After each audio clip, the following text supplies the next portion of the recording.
What's up, everybody? Welcome back for another awesome episode. We have an incredible guest this week, Rachel Trotta. She is a certified physical therapist, women's fitness specialist, fitness nutrition specialist. She's been featured in Women's Health, HuffPost, Pop Sugar, Well and Good, Slate, and Peloton. She also happens to be a mom, a writer, and a long-term weight loss success story herself. So no doubt she's going to drop a lot of really good tips for you guys. Rachel, welcome to the show. Thank you. I'm so glad to be on here, Brian. Happy to have you.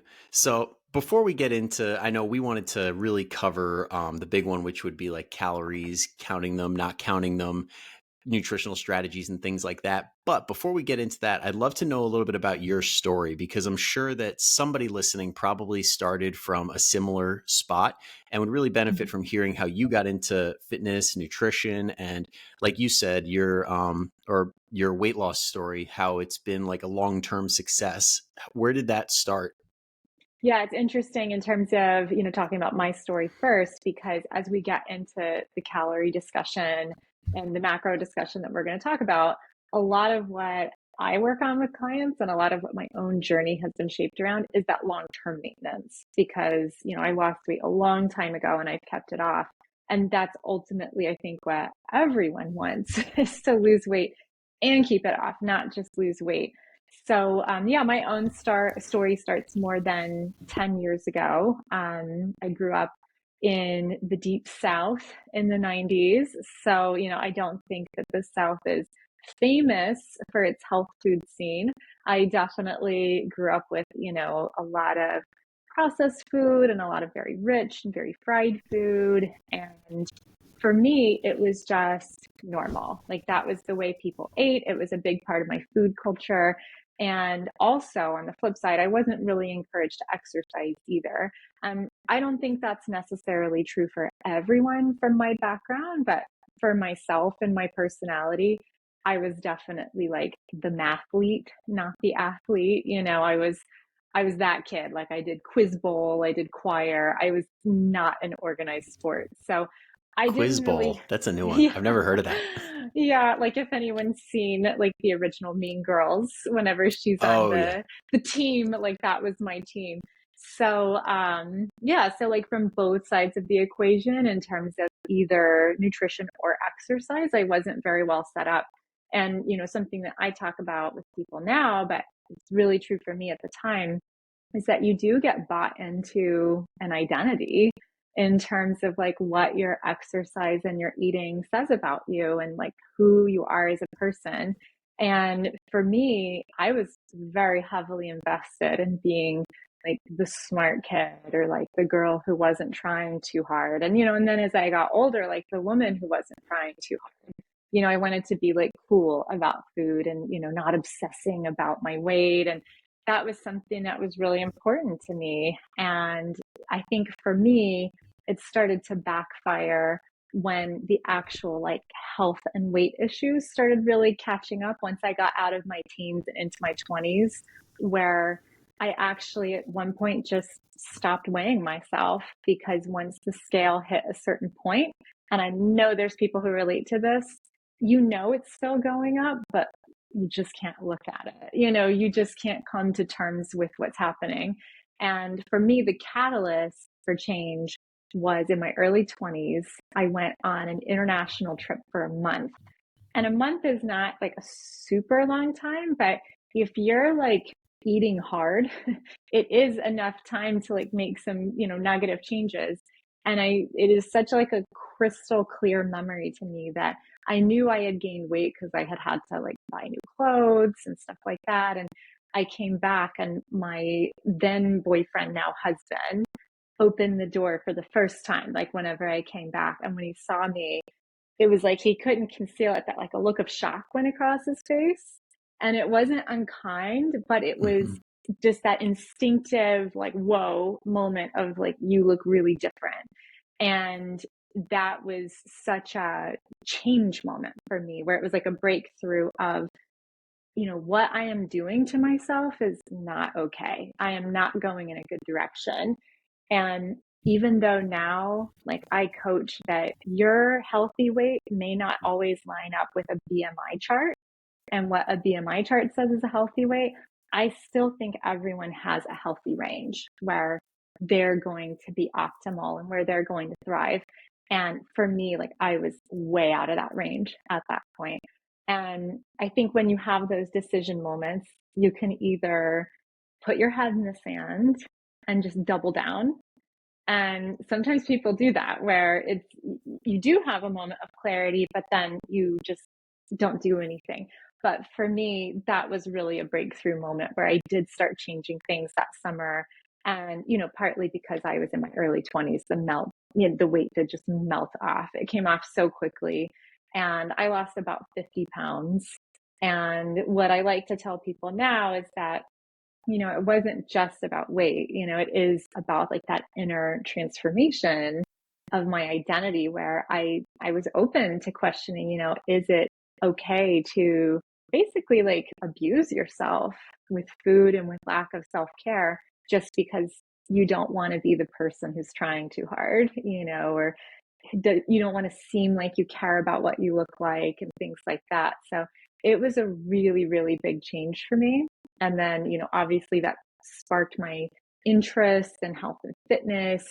Later, I ended up career switching from teaching to full-time personal training and lived in New York City, had a fully booked out in-person, in-home training business. And then the evolution gradually began to online.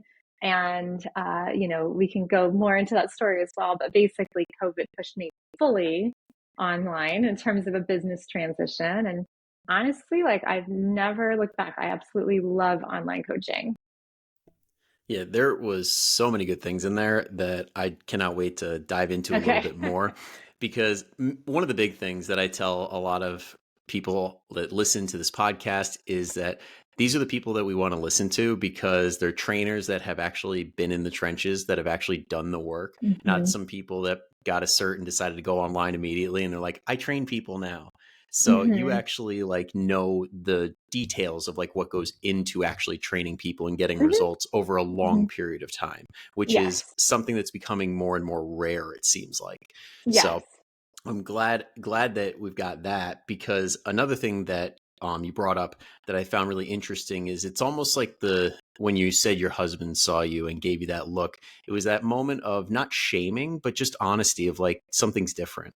And I think a hmm lot of people mix up honesty versus like body shaming themselves. hmm So, Yeah. what's your perspective on that with what is like the right way to navigate those waters of let's call a spade, but let's not beat ourselves up?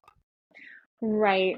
I mean, that's a great question. And I think it honestly is going to be different too for people with different personalities. And I think that for me in general, a lot of it has to do with language in terms of, what you want to be cultivating is care for your body. And I think my philosophy, I think that care comes from a place of self acceptance and more of a space of body neutrality, and that when people use shame based language, they are often setting themselves up for it to backfire because often when people have negative feelings, if their main soothing mechanism or emotional self regulation is that like caving in to lethargy and food and TV or going out or whatever it is, that's how they're going to deal with negative feelings. So for me, I really encourage people, you want to be feeling as positive or at least as neutral as possible. And I think a lot of that starts from language in terms of like not over focusing on certain body parts. And that's a big thing I see with women is you're not looking at the big picture of your overall body composition and your overall fitness. You're really focusing on a certain feature or a certain characteristic that you want to change, like it's like plastic surgery. And on top of that, you're being super negative about it. Like the language and the nicknames you're using are not helping you because, you were saying like calling a spade a spade. It's like, it's not that, you may never lose that characteristic if you lose weight. And then how do you judge whether or not you were successful? So I think a lot of it starts with just not coming from a shame-based place with language, being a little bit more body neutral, and working with a coach really helps, is assuming it's like a compassionate, more comprehensive type of coach who's like a good human, but will help you Yeah. zoom out and have that external set of eyeballs to give you perspective. Exactly. We know exactly who you're talking about when it comes to the type of coach, because those drill Hmm. sergeants, everybody seems to want one, but that's usually where this Yeah. negativity comes You from, where it's want like, it, but you don't. yeah, you Yeah. it's a little bit of both, because do you want somebody yelling at you where you're like, okay, I won't, but at the same time they're like pointing out love handles and this and that, and it's like you feel Hmm. horrible about yourself at the end. So Yeah. Hmm. I love how you brought up the fact that it helps having an external set of eyes. And I think it also helps too, just having like data, because a lot of people Yes. get very caught up in how they feel during the process. It's like, well, Hmm. I feel like I'm bigger today, or I feel heavier today, or I feel skinny Hmm. today. And it's like, that's great and all, but the numbers don't say that. Or Hmm. they might tell you, yes, you are making progress, or no, you're not making progress. So it's almost like people tend to rely on the wrong things. Yeah, and I think in general, like a blend of subjective and objective is really helpful in Hmm. terms of, not being afraid of data and not being afraid to do things like weight and measurements at a frequency that like makes sense for you and your goals.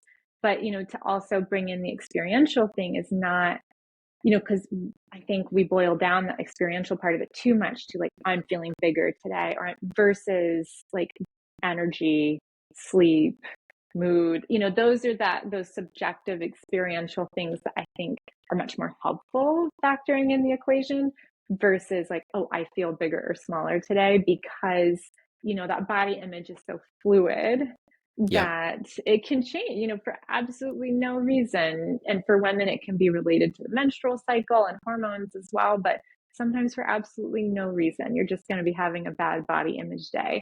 And having a coach to help you contextualize that is really helpful.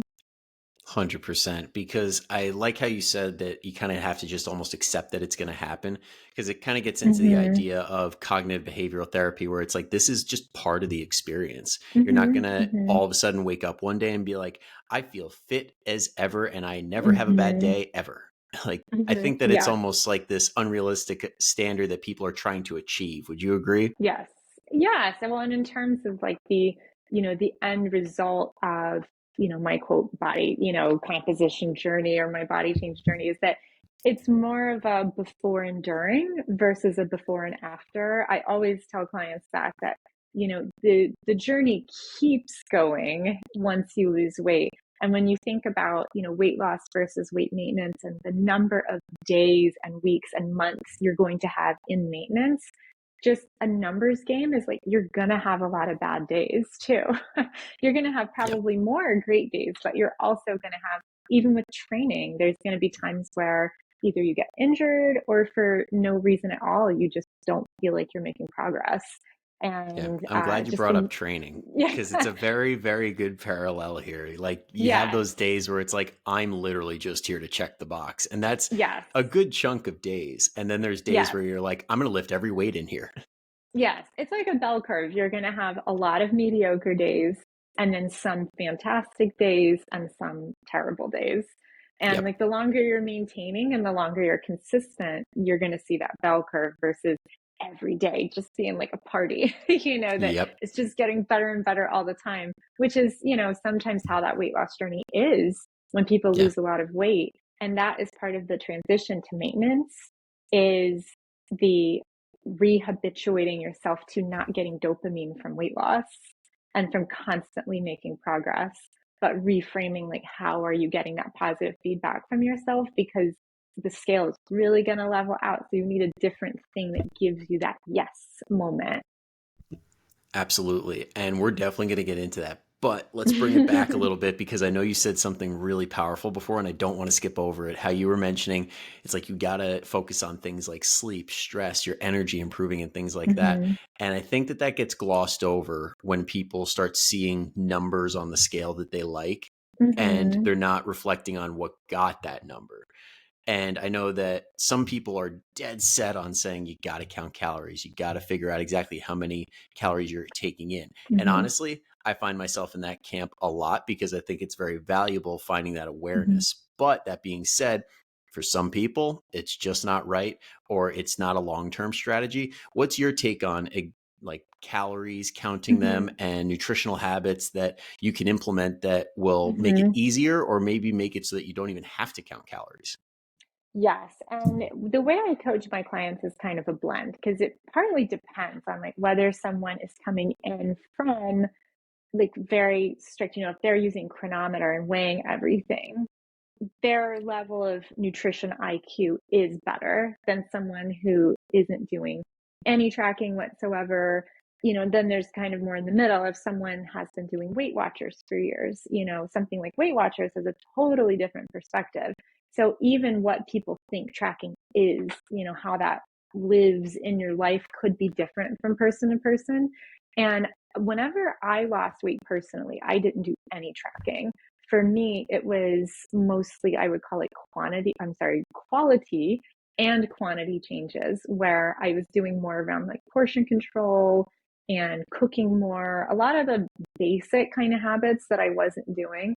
But it was also because like my current diet was like a dumpster fire. So like anything different was better. And I think it is different when, you're older, have kids, if you have limited bandwidth issues. I think there are like more quote sophisticated nutrition strategies that do help, especially if you're already fairly health conscious. Sometimes it is something like calories and macros that takes it to the next level. So, but to clarify, whenever I first got like my personal training and fitness nutrition certifications, I was very all about macros in terms of like you have to track. You do not know how much you're eating. You cannot know without tracking. And over time, like the way I practice actually has really evolved, because not for the reason that that statement is not correct, because in many ways it is. But what I find with a lot of people is that even when they're tracking, there's still just like too much noise to where they're not tracking accurately, or they're not in enough situations where accurate tracking is possible. And, there's big accuracy issues, there's big inconsistency issues. And then there's some, what I would call like missing the forest for the trees issues, where you're tracking, but the act of tracking is so cumbersome that is distracting you from obvious things like eating more vegetables, eating more protein, because it's taking so long to figure out which salmon is it in the MyFitnessPal, search, that you get sidetracked from like, it's just salmon, like just eat it, eat some vegetables, eat until you're not hungry anymore, some of the basics. So I found over time that more and more of my clients benefit from a much more label reading, like not ignoring numbers, doing plenty of label reading, but getting away from tracking as like a full day model and more of like a meal by meal, like how are you actually setting up each meal? And what I find for a lot of people is they might even get better results with doing that versus needing to track every single thing you eat.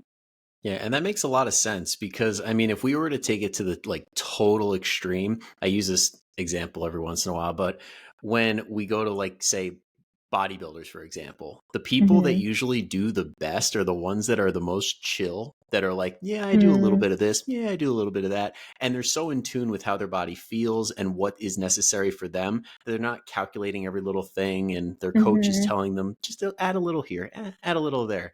And because of that reduction in stress, their body actually ends up producing better results. Yes.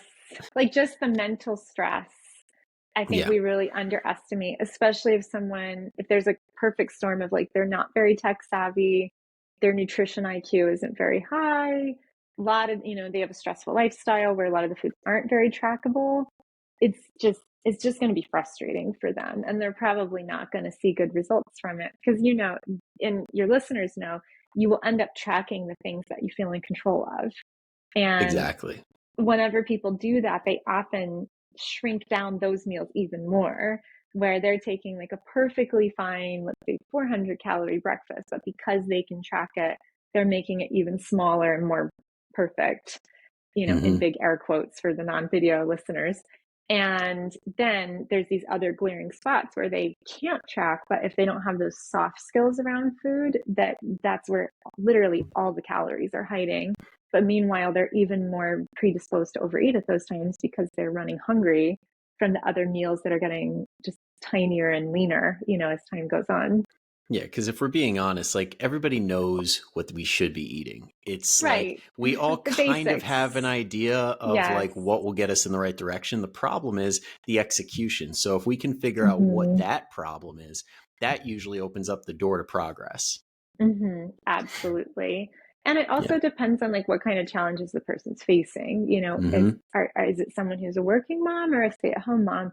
Those two things look really different in terms of what your food environment is actually going to be like.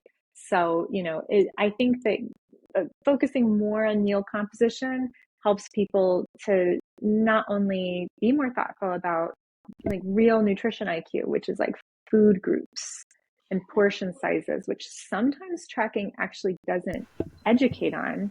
You can end up learning how to track, but not actually absorb the fact that like rice and quinoa are pretty similar. Yeah. It just they seem like such different foods until you start thinking of things more in groups. But it also, it may not help people plan. And that was actually something that was, I don't know, a turning point for me in coaching was I would heavily advise clients like you really should use tracking in the morning to plan everything for the day and then see in advance like where you're going to run into problems.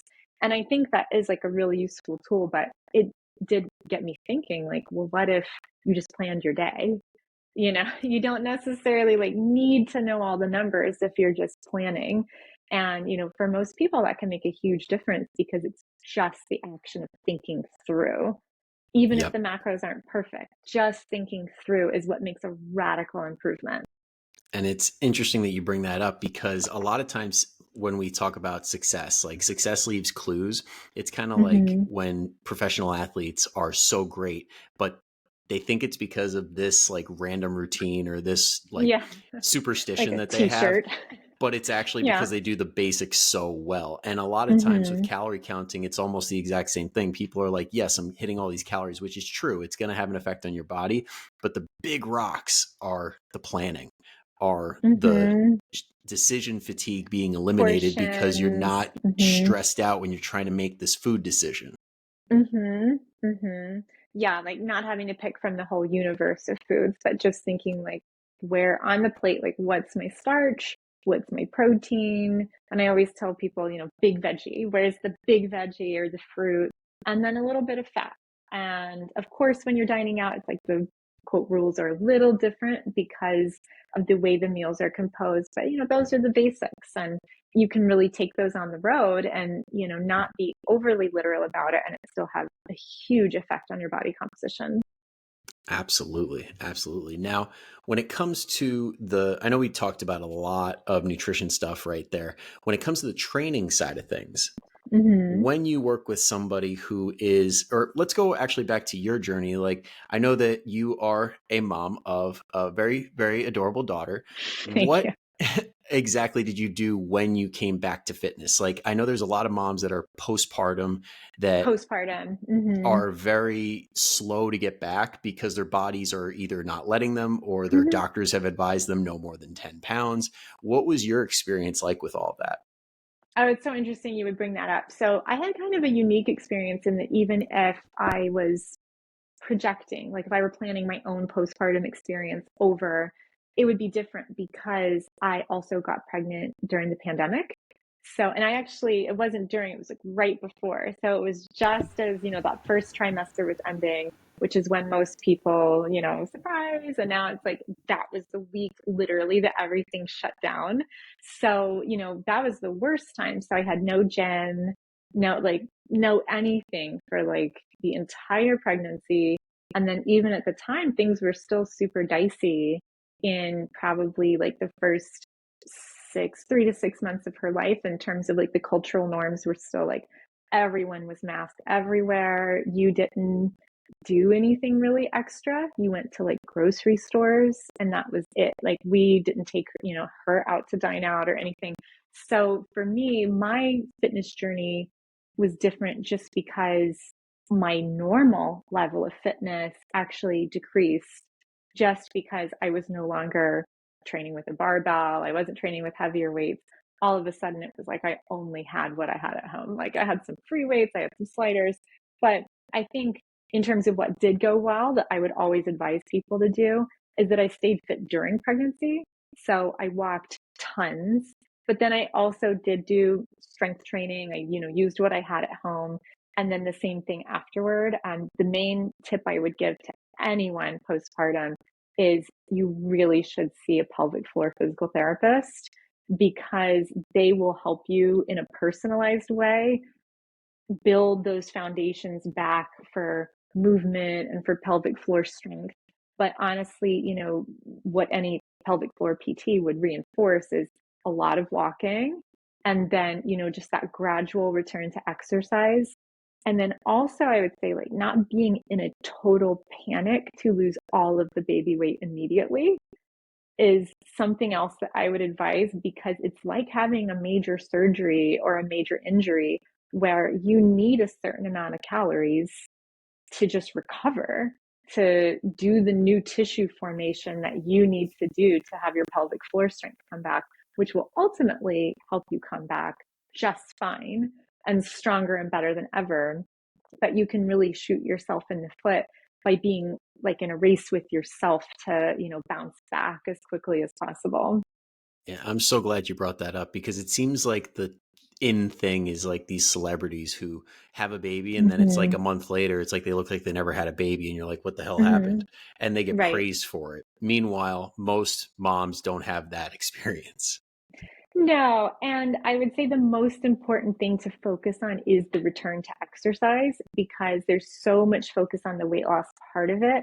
And it's funny to go back to the beginning of our conversation, it's not that you're not thinking about weight or that your head's in the sand and you're not thinking at all about nutrition or weight, but where you put your focus is so important.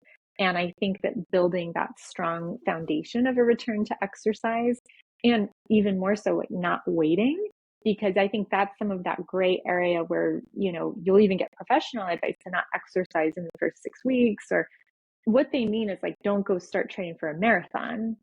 They don't mean like do bridges in your house, go for walks, do squats with your baby, like do start exercising almost right away.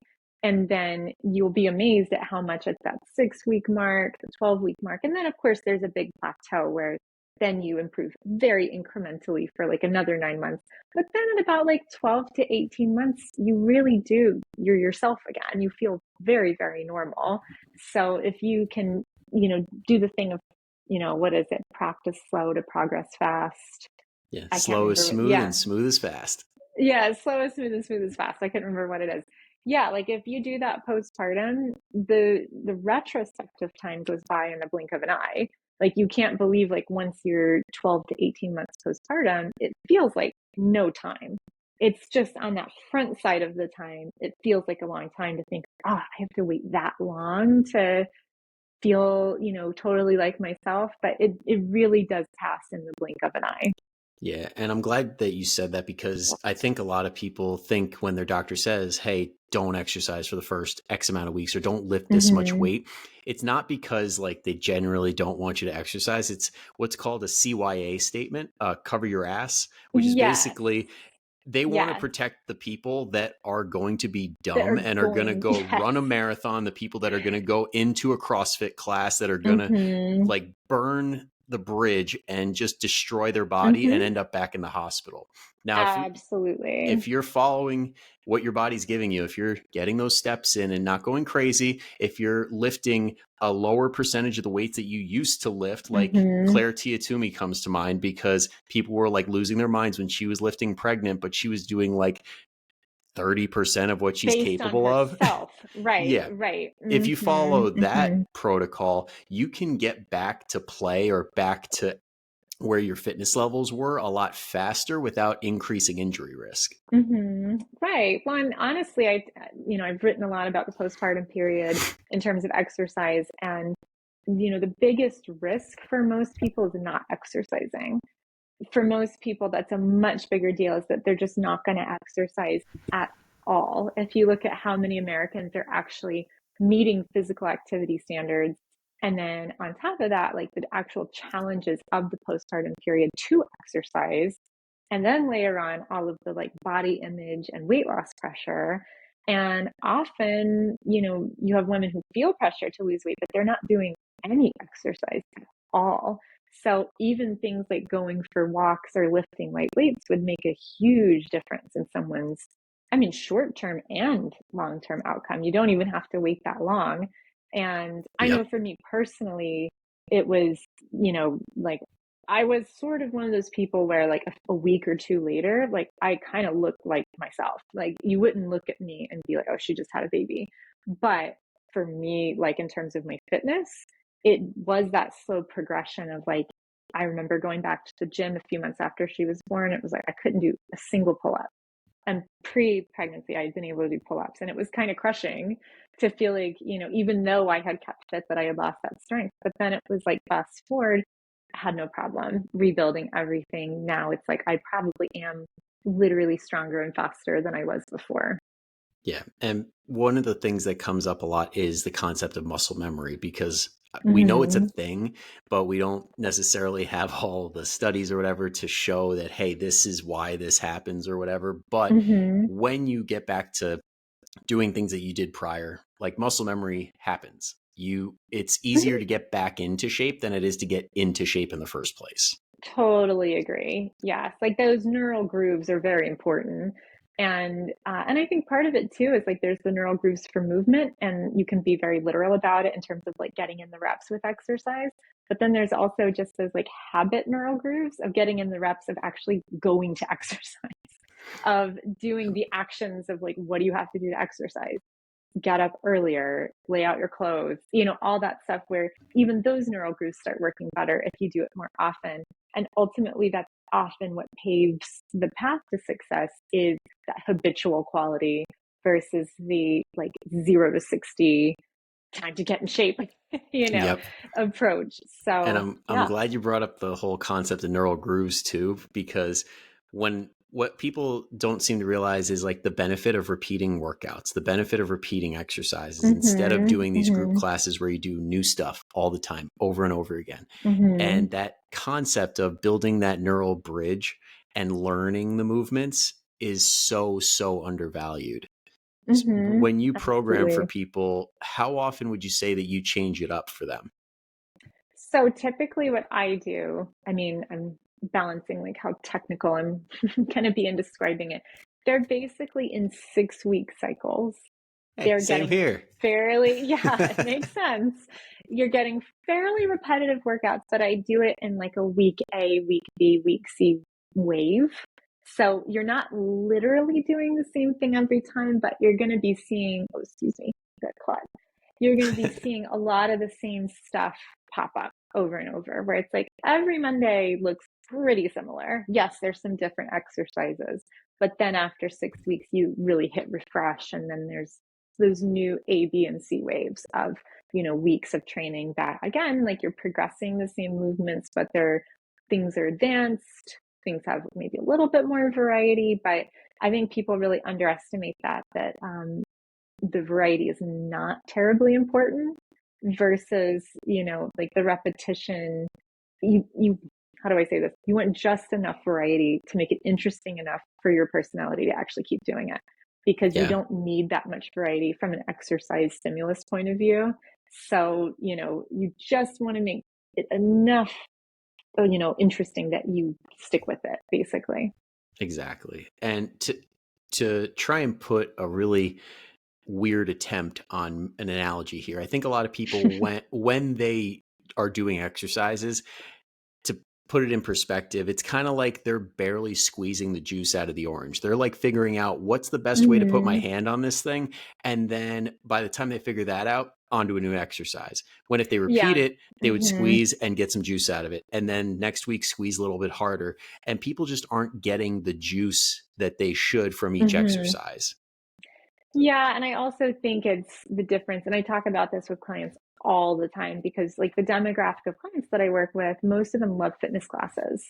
And so sometimes I help them like work that into their programming because it's also important to enjoy the exercise you do. And if you don't like going to the gym, and like having the headphones on and being by yourself. Like if that's not motivating to you, I want you to do that like you're taking a vitamin like once or twice a week. Like just do it. But then, if it's more fun for you a few other times a week to go to a class, do it. But I help them understand the difference between like metabolic fatigue versus like an actual exercise stimulus that is going to change your body composition. Let's Where if talk about you're, that a little yeah, bit, because I know so many yeah, people are like, I just want to sweat up a storm. yes, yeah. I think a lot of people underestimate how strong they are, first of all. Like, I think people are concerned about, I can't do heavier weights because I'm not experienced enough. And it is intimidating. If you're not with a trainer, you do have to overcome some internal discomfort around like figuring out how to do something by yourself or feeling like more exposed, that you're doing something on the weight floor. If you're a woman, you may be the only woman there, and I think, for my gym, it's like then sometimes there will be just one in there. So it kind of depends, on the day. It's not always that way.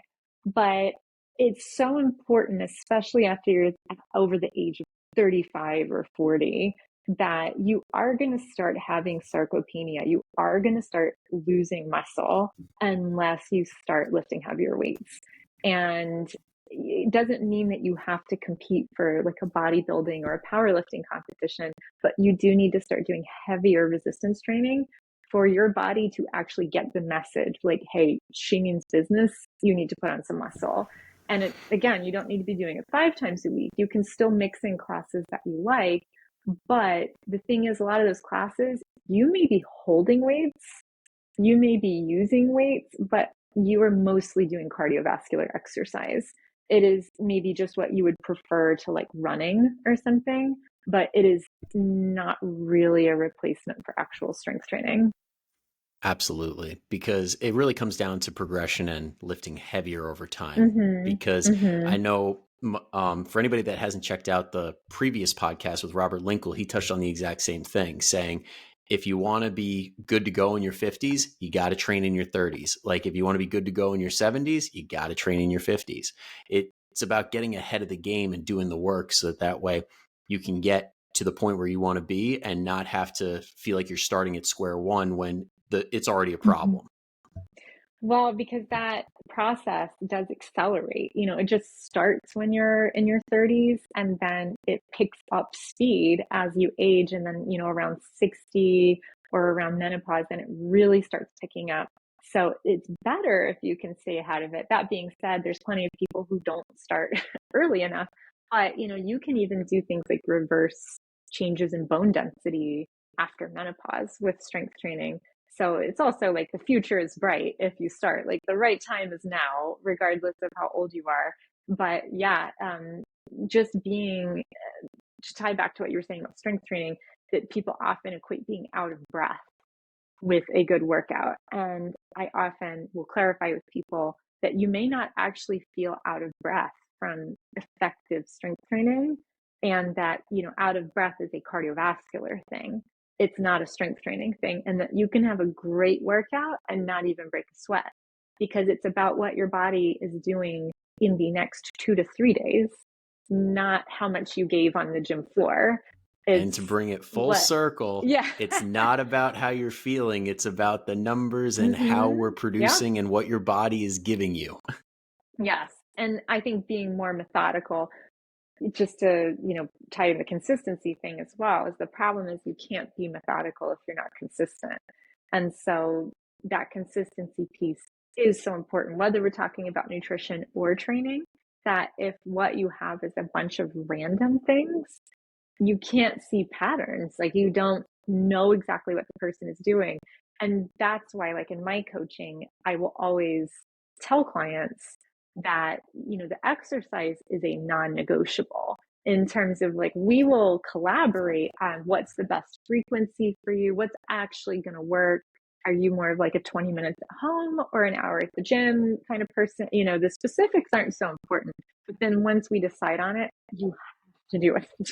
Because if you don't do the exercise, there's many, many reasons, but you're not putting that cascade of positive effects into motion, where then we can start progressing things, we can start seeing that change in body composition. So, I think, related to the macros conversation, there's so much emphasis on nutrition with weight loss that when we're, building for sustainability, we want to make sure that exercise is actually like at the front of the picture, because this is what the person's going to be doing to also keep weight off after they lose it. So building that like really robust consistency is so important. And that in some ways, nutrition can almost be, quote, messier than people think. And it goes fine, overall, like the net of how the pattern emerges is fine as long as exercise is in a good place. So coming from, a more exercise forward point of view can help to put nutrition in context too, in terms of perfectionism. Absolutely. And the fact that when they actually survey people who have lost weight for a long time and kept it off, and almost all of them exercise, it makes you wonder when you see weight loss clinics or these scam like supplement Mm-hmm. companies saying lose weight without exercise. It's like, do they really have your best interest at heart? Right. Well, and I think the hard thing is that it's just true that like most people don't like exercise. And, to take it a step further, that it's hard work and people don't have a lot of bandwidth. So Yeah. even for people who like exercise, there's not a lot of bandwidth to fit it into your day. And I think that's where choosing like sustainable strategies that you really can adhere to is so important versus the I'm in weight loss mode, so I'm going to go as hard as I can for 30 days or 60 days or 90 days or whatever it is. But more so, I think it's better to come up with something that feels more achievable right away, because Yeah. you're going to keep doing it. You need to pick something that you can stick with. And I think also a lot of people have never really experienced what a good workout feels like, where you feel Mm-hmm. better when you walk out than when you walked in. Because Yeah. with this group Mm-hmm. style, with like a lot of the programs that are out there, they're trying to get you to feel like you did something and feel like you're exhausted. Mm-hmm. But you can get really good results by doing strength training and pushing hard for a set, resting a minute or two, pushing hard, Mm-hmm. resting a minute or two, and then you leave where you're like, Mm-hmm. all right, I feel my muscles working and I feel like I could tackle the day. That was pretty easy. I feel like I have more to give. But people have never really experienced that. Mm-hmm. Yeah. Well, and the funny thing is what you just described is how many people, especially towards the beginning of programs where they do that, and they're like, that really wasn't that hard. And then the next day they're like so sore. Yep. It's clearly like something was working. It didn't feel like it at the As time. coaches, we're like, oh boy, here it comes. Just wait. Yeah, I really try and manage that for clients because you don't want to be so sore that you can't move the next day. But it's interesting what you brought up, that it's sometimes that's a friction with me and my clients, is that they'll say, I didn't really want to wait for the 1 or 2 minutes. So I just did it again. And that is my immediate response is like, you're not using heavy enough weights. Like if Yep. you don't have to wait for 1 to 3 minutes, like you are not training at a high level of intensity. And, Yep. it takes time to find that too. Like sometimes, like we were talking about those neural pathways, it takes time for everything to come online. But especially when people are at the beginning of their journey, for upper body, they can probably do 10 to 20 more pounds than they think. And sometimes for lower body, you can do probably 20 to like 80 more pounds than you think. It's a huge percentage of difference of Yep. what you could actually do.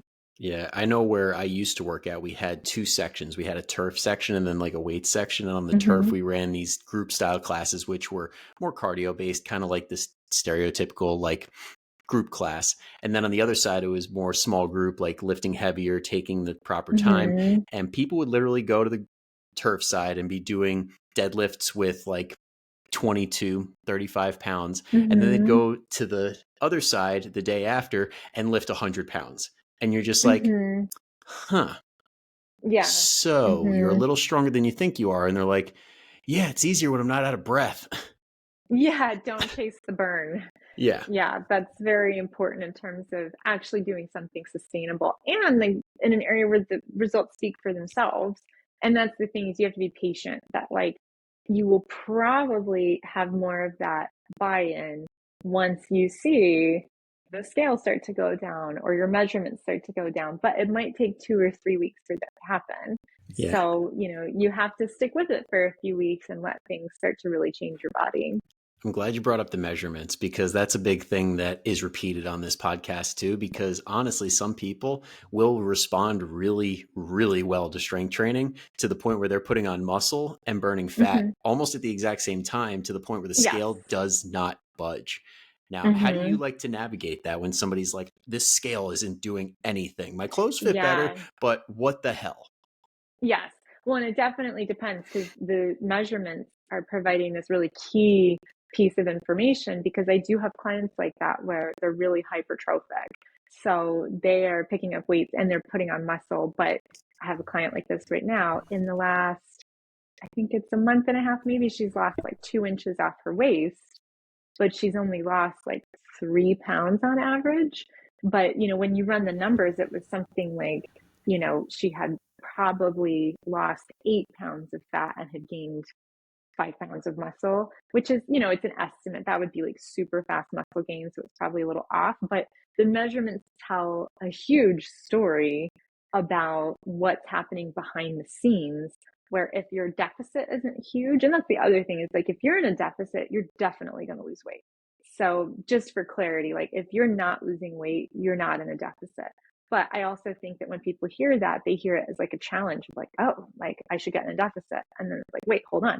Because if you're losing inches, it's not necessarily a bad thing that you're not in a deficit because your body's doing a really good job of taking all of the resources you're bringing in, including probably a higher protein diet if you're working with a coach. So it's doing a much better job of marshaling its resources, building muscle, burning fat. And ultimately, if what you want to do is like be leaner and look better, then you don't have to worry as much about the scale.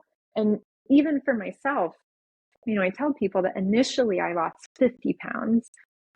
Technically, I've kept off about 40, but that's because I introduced strength training in there somewhere. And early in my weight loss journey, I was technically like lighter and smaller than I am now by like a small amount. But I could not hang in like any fitness class.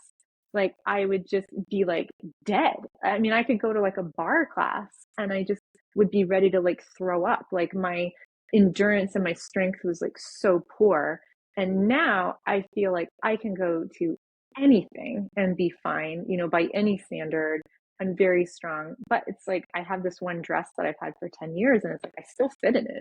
So like wherever that 10 pounds went wasn't anywhere that, I don't like.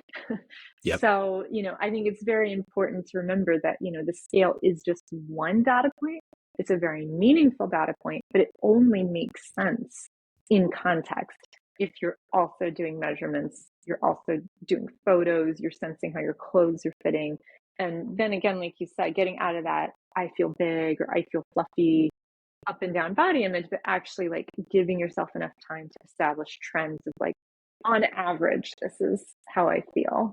Yeah. And there's a saying in our space where it's like your dream body is most likely heavier than you think it is. It's true. Mm-hmm. And I know that Very one of the true. really good examples I heard, I'm not sure how like not legal, but I'm not sure how great the message was on this, but there's have you heard of Mind Pump, the podcast? Yes. Yeah, Mm-hmm. the one of the head guys, Sal, used to be a head trainer, and he had a thing where when people would come in and they were like hyper fixated on like I need to hit this amount of weight, I need to be this body weight, they Mm-hmm. would bring in one of the female trainers and be like, listen, if you can guess her weight, you get a year free of membership. And not a single person got a free year Mm-hmm. because she was a small petite girl and they're like, oh, she probably weighs Mm-hmm. 110, 120. She was like 145 Yeah. Mm-hmm. because she And a had lot of muscle. women have numbers in their head. And, you even hear like offhanded remarks about it in movies where there will be like jokes about women's weight. And it's like there is an acceptable weight range for women that's like somewhere between 110 and 120 pounds, regardless of your height, regardless of your build. Like that is the right weight for women to be if you just kind of absorb cultural messaging. And, Mm-hmm. the truth is like if you're over 5'5", if, under many different circumstances, even if you're shorter, there might be a higher weight that is like the right weight for you with strength training, where like you look good, you like how you look, you like your clothes, but you are not as light as you Yeah. thought you would be. And I'm glad you brought up movies because it made me think of Encanto. Have you ever seen that Disney movie? Oh, only 100 times. Oh yeah. But you know the really like jacked Oh, yes. sister, and when the Yes, toys it's so came out, funny. when the toys came out, it was interesting because there's like the Mhm. stereotypical like flower power, like skinnier, Mhm. like all about beauty girl that had her action figure, and then there was the really strong one who like had really big strong arms and could Mhm. lift mountains. And which one did the little girls prefer? The I'm one that was curious. stronger. The one that Okay, was because I was stronger gonna say, sold my so many more daughter, units. yes, my daughter is obsessed with that character. Her name is Louisa, and it's funny Louisa. because she's literally like saving her pennies to buy a Louisa costume. That's And she awesome. does things like she goes around the house with like the couch pillows and like throws them. That is so awesome. And she like her song is her favorite song. Like, yes, I mean, giving those good examples.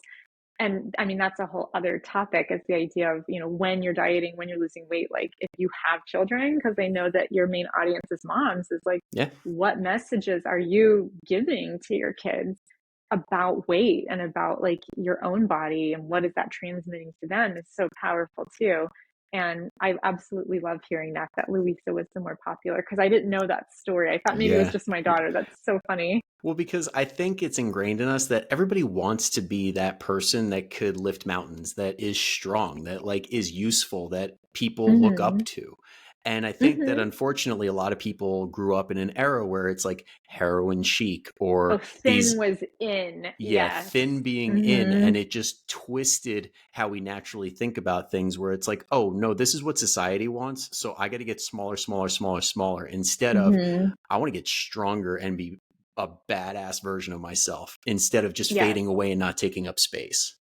Mm-hmm. And I definitely think that's more of an issue if you're over 35, over 40. If you're like more like an older millennial or Generation X, that, we did grow up at that time whenever thin was super in. And I think the messaging is, I'm not saying there's not problematic messaging now, but it's so much more diverse. It's just Yes. those negative messages are just one voice among many examples versus I think there was a much more overriding cultural message like when I was growing up where there was one way to be beautiful and if you didn't fit it, like that was it. You're out.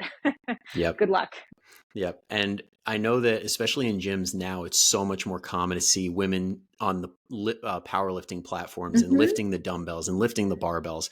And just know anybody listening, the people that actually like are in there consistently, that are putting in the hard work, the gym rats appreciate the hell out of you. Like they love They're the seeing that. nicest people. Yes, they're going to support you. 100%, because I know at least personally I go in and I see somebody squatting a bunch or like doing their like pressing their dumbbells and stuff and they're grinding it out, pushing hard. I'm like, hell yes, this is what Yeah. real gym rats love. The hyper masculine teeny beanie babies that can't be bothered to like lift more than 30 pounds and they feel like they're inadequate, those guys might have a problem with it. But most Right. of the rest of us that are not judging you will love you for it. Yes. And there's also no point in comparing yourself because I hear that a lot in terms of, oh, well, I'm going to be lifting so much less, or if it comes to weight, like I don't look as good as that person. Like I'm intimidated by like being in the same space as this other person who you're saying, in context, like that they deserve to be there more than you. And, it is a gym, like people are going to work on themselves. Yep. Like everyone is allowed to go to work on themselves. It is not a performative space. Yes. And yes, like people, you might make eye contact with someone, or, like there is a social aspect to it, but to not assume that people are judging you and that, they're thinking you shouldn't be there. It's just not true. Because if we're being honest, everybody's thinking, oh my God, everybody's judging me, to the point where nobody's judging Yes. anybody. It's just this giant circle of people No, that are like, oh my God, oh my God. everyone's everyone's looking at themselves in the Yeah. mirror. Absolutely. Yep, everybody's focused on number one. Don't let it distract Hmm. you. And the people that have time to give a crap about anybody else usually need more going on in their life. So we don't give them any attention. Yeah. Yeah, yeah. And I wrote or I contributed to an article a while back about shy girl workouts. That was a Ooh, I like TikTok that. trend. What is that? Okay, so the idea is, and it's true that like some women and men too, I shouldn't say just women, but you know, it's so self-conscious when you go to the gym that sometimes the way gyms are set up is very unfriendly in terms of like I have an example in my gym of like there's three different places that there are pull-up bars. I only use two of them because one of them would require me to be literally in the center of the weight room, have to get a box to like jump off of, you know, it's just not set up in a friendly way to me, like physically. And so I would feel super exposed and self conscious using that piece of equipment. So for me, I'm going to use the other two pull up bars. So the idea being that if you do feel more shy and self conscious, like you can still get everything done probably if you just get clever about setting up like your workout spaces so that you feel like you're in a safe spot. And for some people, that's going to mean like using machines more because machines feel a little more private usually than like a barbell area. And it's that idea of, you know, you don't have to like live or die by any one specific exercise, but more so like just resistance training is resistance training. So you do it in the way that you're comfortable. And then often the more you work on it, your comfort zone actually does get bigger. Where if you've been like killing it on the leg press, it's not that hard to make that transition to barbell training. Absolutely. That's one of the best ways to get yourself in the gym is just stick to the machines. Like they tell you exactly what it Mm-hmm. works out. Feel what that muscle feels like when it's doing its job and start from there. There's no right or wrong way to start. Mm-hmm. Exactly. Actually, I'll take that back. The wrong way to start is to beat yourself up, like we talked about before, to the point where you can't Yes. walk and you're debilitated. there's But there's a lot of wrong ways to start, yeah, but you know, also your journey might be bumpy too. You know, yes. sometimes it's school of hard knocks with working out. Yes, yes, it's not going to be perfect. And we want to make that very clear Mm-hmm. because so many people expect nutrition, fitness to be this thing where it's like it just clicks and all of a sudden everything is working perfectly Mm-hmm. and you're an expert on day one. Treat it like a Mm-hmm. college class. Get your syllabus, figure out Yes. what the heck's going on, and take it class by class, week by week. Your mindset may click right away, but often there's tons of troubleshooting because you will do a lot of overshooting and undershooting. And a lot of it is like a boat navigating, how they're constantly tacking. You will do a lot of that in like a long-term health and fitness journey because you just can't help it. You're going to underdo and overdo things. But as long as that average journey is always like kind of sneaking forward in the right direction, you'll be fine. Very well said. Now, I want to be respectful of your time. I know that we're Mhm. coming up on the hour. Do you have time for one more question? Yeah, I do. Hmm. Cool, because we always end with a question that the previous guest left for the future guest. So, Oh, interesting. yeah, I'll get your question when we're off air. So, to leave everybody in suspense, but your question from the previous guest, Robert Linkle, is if you could have this level of expertise in a different field, what would it be? Oh, I would love to be fluent in another language. Oh, really? Yes, that is the first thing that pops into my head. And it's not impossible. And I think if I were to like take my own advice around things, it would be like start small, you know, take a course, do Babbel, like literally do anything, but start, you know, just being consistent. But I would love to be proficient in another language. That's pretty cool. What would be the first language you start on? Well, you know, it's funny. I we love Italy, so I would love to become fluent in Italian, but I actually took French in school, so it's Mhm. probably a shorter leap with French. But yeah, probably be one of those. Gotcha, gotcha. Yeah, I took Spanish and they were basically like, it kind of feeds into everything. You'll figure it out. There's Yeah, exactly. similarities. So hopefully, well, you could get to that point, right? Babble enough and you'll Yeah, get there. yeah. Awesome, awesome. Well, that was a great way to end it. Thank you so much for coming on. Now, if people are listening and they're like, I love what Rachel's saying, I want to see more of her stuff, where can they find you? You can find me at my website, which is just racheltrotta.com, or I'm on Instagram at Rachel Trotta CPT. Awesome. And that's going to be in the show notes, guys. So you don't have to go anywhere. Just go down, click away.